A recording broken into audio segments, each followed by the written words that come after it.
അയ്യപ്പ സംഗമത്തിൻ്റെയൊക്കെ പശ്ചാത്തലത്തിൽ NSSും SNDPയും CPMും LDFുമായി വളരെയധികം അടുക്കുന്നത് നമ്മൾ കണ്ടു. അതിൽ ഏറ്റവും ആദ്യം SNDP നേരത്തെ തന്നെ ഏതാണ്ട് ഇവിടെ LDFിൻ്റെ ഒപ്പവും നാഷണൽ ലെവലിൽ അവർ BJPയുടെ ഒപ്പവും ആയിരുന്നു എന്നുള്ളത് നമുക്കറിയാം. അവരൊരിക്കലും കോൺഗ്രസ്സിന് അനുകൂലമായിരുന്നില്ല.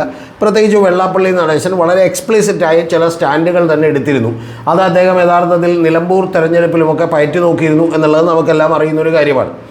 പക്ഷേ തീരെ പ്രതീക്ഷിക്കാത്തൊരു നേട്ടമുണ്ടായത് 2018 ശബരിമലയിലെ യുവതീ പ്രവേശനവുമായി ബന്ധപ്പെട്ട് കേരള സർക്കാരുമായി പ്രത്യേകിച്ചും LDFുമായി വളരെയധികം ഒട്ടക്കി നിന്നിരുന്ന ഒരു സംഘടനയാണ് NSS എന്ന് പറയുന്നത്. പലപ്പോഴും NSSനെ വിമർശിക്കുകയും NSS തിരികെ വിമർശിക്കുകയൊക്കെ ചെയ്യുന്നൊരു കാര്യമുണ്ടായിരുന്നു.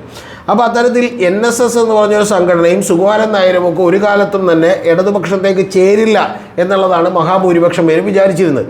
അപ്പോൾ ആഗോള അയ്യപ്പ സംഗമത്തിൻ്റെ പശ്ചാത്തലത്തിൽ ഈ രണ്ട് സംഘടനകളുടെയും പിന്തുണ നേടിയെടുക്കാൻ കഴിഞ്ഞു എന്ന് മാത്രമല്ല, യഥാർത്ഥത്തിൽ നമുക്കറിയുന്നത് പോലെ NSSൻ്റെ സുകുമാരൻ നായരും അതുപോലെ തന്നെ വെള്ളാപ്പള്ളി നടേശനുമൊക്കെ വളരെ കൃത്യമായി, ഞാൻ പലതവണ ആവർത്തിച്ചതുകൊണ്ട് ഇവിടെ വീണ്ടും ആവർത്തിക്കുന്നില്ല, വളരെ കൃത്യമായി കോൺഗ്രസിനെയും BJPയും ഒക്കെ തന്നെ എതിർക്കാൻ തയ്യാറാവുകയും അതേപോലെ തന്നെ വളരെ കൃത്യമായി CPMനോട് അല്ലെങ്കിൽ CPMന് വേണ്ടി ചില ഡിഫൻസുകൾ ചമക്കുന്ന, അവർക്ക് വേണ്ടി പ്രതിരോധം സൃഷ്ടിക്കുന്ന കാഴ്ചയും ഒക്കെ നമ്മൾ കണ്ടു.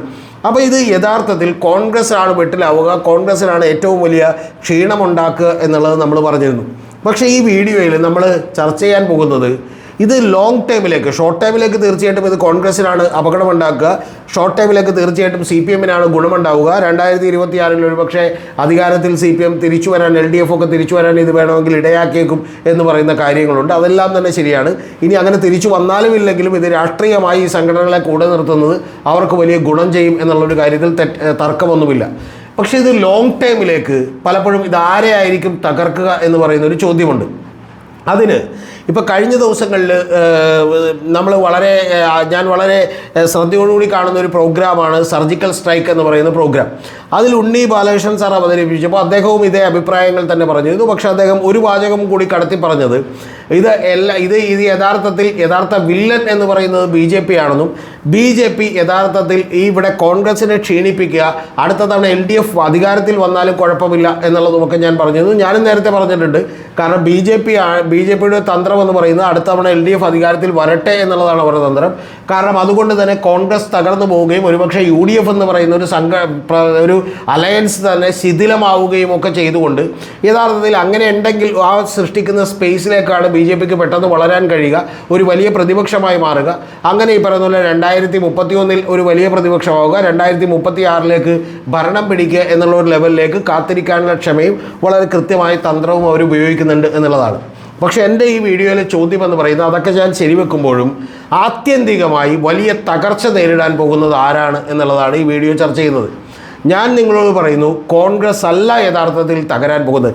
ഞാൻ പറയുന്നത് ഷോർട്ട് ടൈമിലേക്ക് അത് കോൺഗ്രസ്സിനാണ് വലിയ തിരിച്ചടി ഉണ്ടാവുക. ഒരുപക്ഷെ അടുത്ത തവണ LDF അധികാരത്തിൽ വന്നേക്കാം. അങ്ങനെ ഈ വേറെ വ്യത്യാസങ്ങളൊന്നും ഉണ്ടായില്ല, കോൺഗ്രസിനെതിരെ പ്രതിരോധിക്കാൻ കഴിഞ്ഞില്ലെങ്കിൽ കോൺഗ്രസ് തീർച്ചയായിട്ടും അധികാരം നഷ്ടപ്പെട്ടേക്കാം. നഷ്ടപ്പെട്ടാൽ താൽക്കാലികമായി വലിയ ഡാമേജ് ഉണ്ടാക്കാൻ പോകുന്നത് കോൺഗ്രസ്സിനാണ്, അതിലൊന്നും എനിക്ക് തർക്കമില്ല. പക്ഷേ ഞാൻ പറയുന്നു, ലോങ് ടൈമിലേക്ക് പടലം തകരാൻ പോകുന്നത് CPM ആണ്, LDF ആണ്. എന്തുകൊണ്ടാണ് എന്നുള്ളത് നിങ്ങൾ ഓരോരുത്തരും എന്നോട് ചോദിച്ചാൽ ഞാൻ കൃത്യമായ ചില ഉദാഹരണങ്ങൾ പറഞ്ഞു തരാം. അധികാരമില്ലാത്ത അല്ലെങ്കിൽ അവരുടെ ആശയങ്ങളിൽ നിന്ന് വ്യതിചലിക്കപ്പെട്ട പല മുഖ്യമന്ത്രിമാരും അതുപോലെ തന്നെ CPM എന്ന് പറയുന്ന പ്രസ്ഥാനവും ഒക്കെ തന്നെ അതൊരു കേഡർ സംവിധാനത്തിൽ പടിപടിയായി ബിൽഡ് ചെയ്തൊരു പ്രസ്ഥാനമാണ് എന്ന് മാത്രമല്ല, അത് നിൽക്കുന്നത് 25-30 ലക്ഷം അതിലധികം വരുന്ന സ്വന്തം അനുഭാവികളുടെ ആശകളിലും പ്രതീക്ഷകളിലുമാണ്. ആ ആശകളും പ്രതീക്ഷകളും ഒക്കെ ഉണ്ടായതിന് കഴിഞ്ഞ 20-25 കൊല്ലങ്ങൾ കൊണ്ട് തന്നെ വലിയ തോതിലുള്ള കുറവുണ്ടായിട്ടുണ്ട് എന്ന് നിങ്ങൾ കാണണം. ഉദാഹരണത്തിന് ഏറ്റവും ആദ്യം ഇവരുടെ ഈ പറഞ്ഞ ഐഡിയോളജി എന്ന് പറയുന്നത് കമ്മ്യൂണിസവും അതുപോലെ സോഷ്യലിസവും അതുപോലെ ഇത്തരത്തിലുള്ള കാര്യങ്ങളുമൊക്കെയാണ് മുന്നോട്ട് വെച്ചതെങ്കിൽ ഏതാണ്ട് പാർട്ടിയുടെ 5-5.5 ലക്ഷത്തോളം വരുന്ന പാർട്ടി അണികൾ തമ്മിൽ മഹാഭൂരിപക്ഷവും തന്നെ ഇത്തരം വിശ്വാസങ്ങളൊന്നുമില്ല. തൽക്കാലം ഇത് അത്തരത്തിൽ കാതൽ നഷ്ടപ്പെട്ട അല്ലെങ്കിൽ താഴേക്ക് വേരുകൾ നഷ്ടപ്പെട്ടിട്ടുള്ള ഒരു മരമായി അവശേഷിക്കുകയാണ്. നമ്മൾ പുറമേ നിന്ന് കാണുമ്പോൾ ഒരു വലിയ പാർട്ടിയെ അവശേഷിക്കുകയാണ് CPM. ആ CPM സംഭവിക്കാൻ പോകുന്ന ഏറ്റവും വലിയ പ്രശ്നം എന്ന് പറയുന്നത് അവരുടെ ഈ പറയുന്ന റൂട്ടുകളിൽ, അവരുടെ ഈ പറയുന്ന വേരുകളിൽ ചിതലരിക്കുന്നതും ആ വേരുകൾ ഇല്ലാതാവുന്നതും യഥാർത്ഥത്തിൽ CPM കാണുന്നില്ല എന്നുള്ളതാണ് പ്രധാനപ്പെട്ട കാര്യം. അങ്ങനെ ആ വേരുകളിൽ ചിതലരിക്കുകയും അത് ഈ പറഞ്ഞ പോലെ ചിതലകൾ കാർന്നു തിന്നുകയും ചെയ്തതുകൊണ്ടാണ് യഥാർത്ഥത്തിൽ ഇവരെ സംബന്ധിച്ചിടത്തോളം CPM ഒരുപാട് മാറി വന്ന് ഇപ്പോൾ NSSനെയും SNDP പോലെയുള്ള ജാതി മത സംഘടനകളെയും കൂട്ടുപിടിക്കേണ്ടി വന്നത് എന്ന് നിങ്ങൾ മനസ്സിലാക്കണം. ഏതാണ്ട് ഒരു 10 കൊല്ലം 15 കൊല്ലം മുമ്പ് തന്നെ ഓരോ അമ്പലങ്ങളിലും അതുപോലെ തന്നെ ഉത്സവ കമ്മിറ്റികളിലുമൊക്കെ തന്നെ പാർട്ടിയുടെ ലോക്കൽ കമ്മിറ്റി സെക്രട്ടറിക്ക് താഴെയുള്ളവർക്ക് മെമ്പർഷിപ്പ് എടുക്കാമെന്നും അതിൻ്റെ അധികാരം പിടിച്ചെടുക്കണമെന്നും പറഞ്ഞപ്പോൾ തന്നെ ഈ ഐഡിയോളജികളിൽ വലിയ ശൈഥില്യം ഉണ്ടായിരുന്നു എന്ന് നിങ്ങൾ മനസ്സിലാക്കണം. ആ ശൈഥില്യത്തിൻ്റെ ഒരു പൂർണ്ണതയിലേക്ക് അല്ലെങ്കിൽ അതിൻ്റെ ഒരു പീക്കിലേക്ക് എത്തുകയാണ് യഥാർത്ഥത്തിൽ ശബരിമലയിലെ ആചാരങ്ങൾ സംരക്ഷിക്കാനും അതുപോലെ തന്നെയുള്ള വിശ്വാസികളുടെ ഒപ്പം നിൽക്കാനും ഏറ്റവും ഒടുവിൽ വെള്ളാപ്പള്ളി പറഞ്ഞ പോലെ ഞാനൊരു ഭക്തനാണ് എന്ന് പറയാനും ആ ഭക്തനല്ല എന്നുള്ളത് നിഷേധിക്കാതിരിക്കുകയും ഒക്കെ ചെയ്യുന്ന ഒരു കാര്യങ്ങളിലൂടെ CPM ലക്ഷ്യം വെക്കുന്നത് യഥാർത്ഥത്തിൽ താൽക്കാലികമായ നേട്ടമാണ്. ആ നേട്ടം അവർക്ക് ഉണ്ടാകും എന്ന് തന്നെയാണ് ഞാൻ വിചാരിക്കുന്നത്. പക്ഷെ അപ്പോഴും നിങ്ങൾ അറിയേണ്ടത് അവരുടെ ഏറ്റവും വലിയ കാതലായിട്ടുള്ള വോട്ട് ബാങ്കുകൾ, അവരോടൊപ്പം എക്കാലവും ഉറച്ചു നിന്ന വോട്ട് ബാങ്കുകൾ, അവരോട് ഇവിടെയുള്ള പുരോഗമന ജനാധിപത്യ വിശ്വാസികൾക്കുണ്ടായിരുന്ന വിശ്വാസങ്ങൾ, ഇതെല്ലാം തന്നെ നഷ്ടപ്പെടുന്ന ഒരു രീതി ഉണ്ടായാൽ ഈ പറയുന്ന പോലെ കാതലില്ലാത്ത വേരുകളില്ലാത്ത ഒരു മരമായി CPM നിൽക്കുകയും അത് ഈ പറയുന്ന പോലെ കടപുഴകി വീഴുകയും ചെയ്യും എന്നുള്ളതാണ് ചരിത്രം. ഇതേ ചരിത്രമാണ് ഈ പറയുന്ന പോലെ ജംഗിൾ രാജ് എന്ന് പറയുന്ന പാർട്ടി വലിയ തോതിൽ അഴിമതിയാവുകയും കമ്മ്യൂണിസവും സോഷ്യലിസവും ഒക്കെ ഒരു കാലത്തും നടപ്പിലാക്കാൻ ഈ പാർട്ടിയെ കൊണ്ട് കഴിയില്ല എന്ന് മനസ്സിലാക്കുകയും ചെയ്തിട്ടുള്ള നിരവധി ഈ പറയുന്ന പോലെ സ്ഥലങ്ങളിലാണ് നിങ്ങൾ അറിയേണ്ടത്. ഏറ്റവും ആദ്യം നേരത്തേക്ക് ആന്ധ്രയിലും അതുപോലെ തന്നെ തെലങ്കാനയും ആന്ധ്രയും കൂടി ആന്ധ്രാപ്രദേശിലും പിന്നീട് നമുക്കറിയാം വെസ്റ്റ് ബംഗാളിലും അതുപോലെ ത്രിപുരയിലുമൊക്കെ ഈ പാർട്ടി തകർന്ന് തരിപ്പണമായി പോയത് എന്ന് നിങ്ങൾ മനസ്സിലാക്കണം. യഥാർത്ഥത്തിൽ അതുപോലെ ഈ പറയുന്ന പോലെ എളുപ്പത്തിൽ അടുത്ത ഒരു തവണ കൂടി അധികാരത്തിലേക്ക് കയറിയാൽ ഇത് അതിൻ്റെ സ്വയം കൃതാനാർത്ഥം തന്നെ ഈ പാർട്ടി അങ്ങോട്ട് ഇല്ലാതായിക്കോളുമെന്നും അങ്ങനെ ഇല്ലാതാകുന്ന സ്പേസുകളിലേക്ക് ജനങ്ങൾക്ക് അതിവേഗം വളരാൻ കഴിയുമെന്നും BJP കൃത്യമായി കണക്കൂട്ടിയിരിക്കുന്നു എന്നുള്ളതാണ് വാസ്തവം. ഇനി ഇതേ അവസ്ഥയിൽ കോൺഗ്രസിന് എന്ത് സംഭവിക്കുമെന്ന് കൂടി നമ്മൾ ആലോചിക്കണ്ടേ. കോൺഗ്രസ് പലപ്പോഴും ആളുകൾ പറയുന്നത് ഭരണമില്ലാതെ കോൺഗ്രസിന് നിലനിൽക്കാൻ കഴിയില്ല, കോൺഗ്രസ് അങ്ങോട്ട് ഇല്ലാതായി പോകുമെന്നുള്ളതാണ്.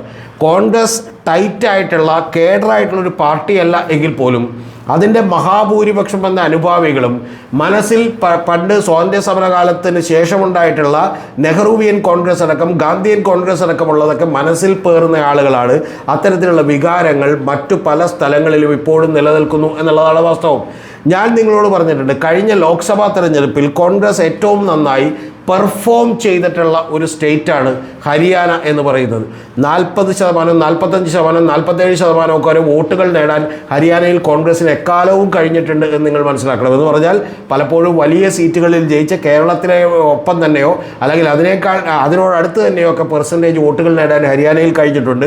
പക്ഷേ അങ്ങനെ ഹരിയാനയിൽ കഴിയുമ്പോൾ പോലും നിങ്ങൾ അറിയേണ്ടത് കഴിഞ്ഞ ഏതാണ്ട് 16 കൊല്ലമായി ഈ പറയുന്ന പോലെ അവിടെ കോൺഗ്രസ് ഭരണത്തിലില്ല എന്നുള്ളത് നിങ്ങൾ അറിയണം. ഇങ്ങനെ ഹരിയാനയിൽ ഭരണത്തിലില്ലാതിരിക്കുമ്പോൾ പോലും വലിയ തോതിൽ, അതായത് കോൺഗ്രസ്സിന് കഴിഞ്ഞ തവണ പോലും 90 ലക്ഷത്തോളം വോട്ടുകൾ നേടാൻ കഴിഞ്ഞു എന്നുള്ളത് നമുക്കറിയണം. അപ്പോൾ ഇത്തരത്തിൽ വലിയ തോതിലുള്ള വോട്ട് പെർസെൻറ്റേജുകൾ നേടാൻ അവർക്ക് 31.24% നേടിക്കൊണ്ട് അവിടെ പാർട്ടിയുണ്ട്, ഭരണം കിട്ടുന്നില്ല എന്ന് മാത്രമേ ഉള്ളൂ. പക്ഷേ വോട്ടേഴ്സ് അവിടെ ഉണ്ട് എന്നുള്ളത് നിങ്ങൾ മനസ്സിലാക്കണം. ഇനി ഇതിനേക്കാൾ കൂടുതൽ ഏതാണ്ട് 30 കൊല്ലത്തിലധികം ഇന്ത്യയിൽ ഭരണത്തിലില്ലാത്ത ഒരു സംസ്ഥാനമാണ് കോൺഗ്രസ്, ഗുജറാത്ത് എന്ന് പറയുന്ന സംസ്ഥാനം. ആ ഗുജറാത്ത് എന്ന് പറയുന്ന സംസ്ഥാനത്ത് തന്നെ നിങ്ങൾ അറിയേണ്ടത് കഴിഞ്ഞ തവണ അവർക്ക് കിട്ടിയിട്ടുള്ള പെർസെൻറ്റേജ് എന്ന് പറയുന്നത് 27.28%. 27.28% യഥാർത്ഥത്തിൽ കഴിഞ്ഞ നിയമസഭയിൽ കിട്ടിയത്. അതായത് 30 കൊല്ലമായി ഒരു ഗുജറാത്ത് എന്ന് പറയുന്ന സ്റ്റേറ്റിൽ അധികാരമില്ലാതിരുന്നിട്ടും ഭരണം കിട്ടാതിരുന്നിട്ടും 86 ലക്ഷത്തോളം വോട്ടുകൾ നേടുന്ന ഒരു പാർട്ടിയാണ് ഇന്നും കോൺഗ്രസ് എന്ന് നിങ്ങൾ മറന്നുപോകരുത്. എന്ന് പറഞ്ഞാൽ 30 കൊല്ലമായിട്ടും അവിടെ പിടിച്ചു നിൽക്കാൻ കോൺഗ്രസ്സിന് കഴിയുന്നു എന്നുള്ളതാണ് സത്യം. പക്ഷെ അതേസമയം ത്രിപുരയിൽ CPM ഇല്ലാതായി എന്നുള്ളത് നമുക്കറിയാം. 27 കൊല്ലം ബംഗാൾ ഭരിച്ചിട്ടുള്ള CPMന് ഇന്ന് 4%-ലേറെ വോട്ടുകൾ, 5%-ൽ താഴെ വോട്ടുകൾ മാത്രമേ തെരഞ്ഞെടുപ്പുകളിൽ ലഭിക്കുന്നുള്ളൂ എന്ന് നിങ്ങൾ മനസ്സിലാക്കണം ബംഗാളിൽ. എന്ന് പറഞ്ഞാൽ കൂടുതൽ ഈ പറയുന്ന സ്ട്രോങ് ആയിട്ടുള്ള പാർട്ടികൾ, കൂടുതൽ കേഡർ സ്വഭാവമുള്ള പാർട്ടികൾ, അവരിലേക്കൊക്കെ ആളുകൾ വന്നു ചേർന്നത് അവരുടെ ഐഡിയോളജികളിൽ വിശ്വാസമർപ്പിച്ച് നാളെ സോഷ്യലിസവും കമ്മ്യൂണിസവും ഒക്കെ വരുമെന്ന് വിചാരിച്ചാണെങ്കിൽ അത് തകർന്നു പോയാൽ അതിനൊരു ഭീകരമായിട്ടുള്ള തകർച്ചയായിരിക്കും സംഭവിക്കുക എന്ന് നമുക്കറിയണം. അതേസമയം അത്രയൊന്നും പ്രതീക്ഷകളില്ലാത്ത ഒരു സാധാരണ പാർട്ടി, ഒരു കുഴപ്പമില്ലാത്ത പാർട്ടി, ജനാധിപത്യ പാർട്ടി എന്ന് പറഞ്ഞ് ഒരാൾക്കൂട്ടമായി നിൽക്കുന്ന കോൺഗ്രസ് അങ്ങനെ അങ്ങോട്ട് തകർന്നു പോകാറില്ല. ഇതൊക്കെ പറയുമ്പോൾ ചില ആളുകൾ പറയും, ഇപ്പോൾ കാമരാജിൻ്റെ നേതൃത്വത്തിൽ തമിഴ്നാട്ടിലുണ്ടായിരുന്നില്ല, അത് തകർന്നില്ല എന്നൊക്കെ. അതിന് മറ്റു പല കാരണങ്ങളുമുണ്ട് എന്ന് മാത്രമല്ല, അതൊക്കെ തകരാൻ പടിപടിയായി നിരവധി സമയമെടുത്തു എന്നുള്ളത് കൂടി നമ്മൾ കാണണം. പക്ഷേ CPM-ൻ്റെയും കമ്മ്യൂണിസ്റ്റ് പാർട്ടികളുടെയും തകർച്ചയിൽ, അല്ലെങ്കിൽ CPI-യുടെയും LDF-ൻ്റെയും ഒക്കെ തകർച്ചയിൽ അത്തരത്തിലുള്ള വലിയ തകർച്ച പൊടുന്നനെ ഉണ്ടാകുന്ന ഒരു പ്രവണതയാണ് നമ്മൾ കണ്ടത്. അതേപോലൊരു തകർച്ചയാണ് ഇവിടെ CPM-നെയും ഇപ്പോൾ അടുത്ത തവണ ചിലപ്പോൾ അധികാരത്തിലേറിയാലും 2031 കാത്തിരിക്കുന്നത് എന്ന് നിങ്ങൾ മനസ്സിലാക്കണം. എന്നാൽ കോൺഗ്രസിനെ സംബന്ധിച്ചോളം ഞാൻ നേരത്തെ പറഞ്ഞതുപോലെ ഈ 27, 30%, 31% വോട്ടുകൾ ലോക്സഭയിലേക്ക് പോലും ഗുജറാത്തിൽ നിന്ന് പോലും നേടുന്ന 12% കഴിഞ്ഞ നിയമസഭയിൽ ആം ആദ്മി പാർട്ടി നേടിയിട്ടുണ്ട്. ആം ആദ്മി പാർട്ടിയെ പോലും നിഷ്പ്രഭമാക്കിക്കൊണ്ട് കഴിഞ്ഞ തവണ ആം ആദ്മി പാർട്ടി ലോക്സഭയിലേക്ക് വെറും 2.69% മാത്രമേ കിട്ടിയുള്ളൂ. അപ്പോൾ അത്തരത്തിൽ ഈ പറയുന്ന പോലെ കോൺഗ്രസിനെ റിജുവിനേറ്റ് ചെയ്യാൻ കഴിയുന്ന, പുനരുജ്ജീവിപ്പിക്കാൻ കഴിയുന്ന സാധ്യതകൾ കോൺഗ്രസ് തകരുന്ന സ്ഥലങ്ങളിൽ പോലും നിലനിർത്താറുണ്ട് എന്നുള്ളതാണ് വാസ്തവം. അതുകൊണ്ട് ഇത് BJP ആണ് വില്ലൻ എന്ന് പറയുമ്പോൾ ആ വില്ലൻ യഥാർത്ഥത്തിൽ ആത്യന്തികമായി തകർക്കാൻ പോകുന്നത് CPM എന്ന് പറയുന്ന രാഷ്ട്രീയ പാർട്ടിയായിരിക്കും. താൽക്കാലികമായി അവർ ഈ പറയുന്ന പോലെ കോൺഗ്രസിന് വലിയ തിരിച്ചടികൾ ഉണ്ടാക്കിയാലും ആത്യന്തികമായി തകർക്കാൻ പോകുന്നത് ഒരു സംശയവുമില്ല അത് CPM-നെ ആയിരിക്കും. CPM തകരുമ്പോൾ അത് അടിമുടി തകരും എന്നുള്ളതാണ് അതിൻ്റെ ചരിത്രം. അത് ഈ ഘടനകൾ കൊണ്ടാണ്.